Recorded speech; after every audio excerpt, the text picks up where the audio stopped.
After decades of inner work and even coaching others on the topic of confidence, I truly thought I was done with people pleasing.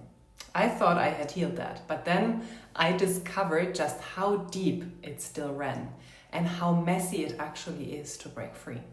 If you have ever thought you were past this, or you're starting to see how much you have been abandoning yourself and actually gaslighting yourself without realizing it, stay with me.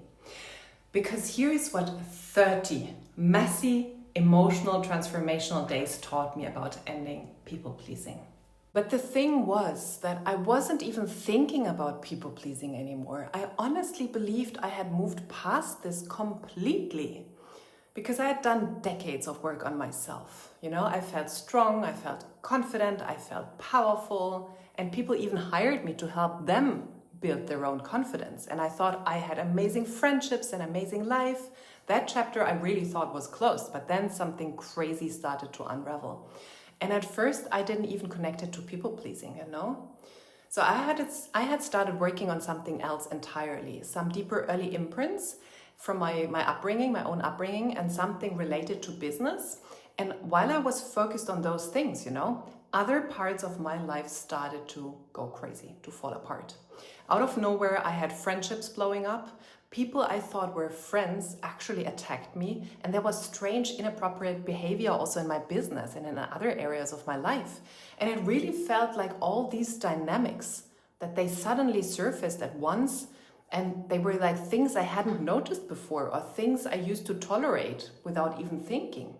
And at first I thought, why is everyone going crazy? Like, what is wrong here? What is wrong with them?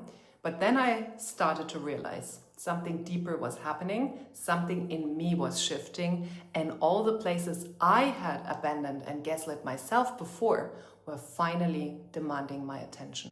By the way, if this resonates with you, please hit the like button and share this video with someone who might need to hear it too, because that helps more people find this message and realize they are not alone in that process. And if you want to keep exploring topics like this, don't forget to subscribe. I share videos like this every week. So back to the story. It wasn't just that I stopped saying yes to everything. It was more like I took the lid off decades of emotions I didn't even know were there.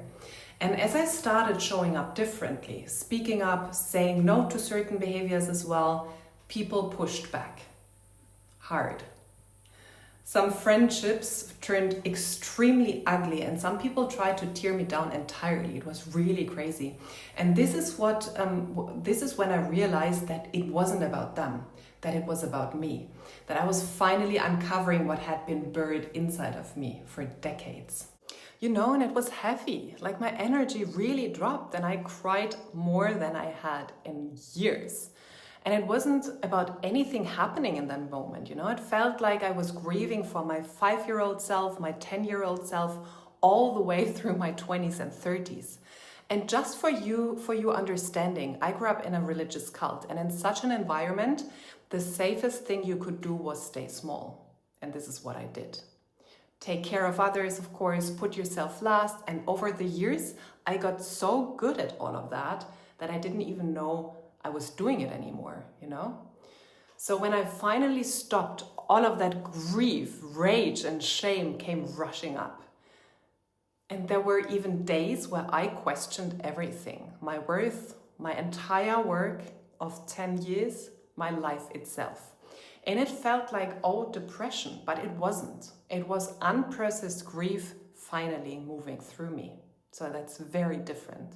So the big question, how did I move through it? And this is then, of course, what you can take from this video as well. I leaned on the tools I teach, but in a way I had never experienced before.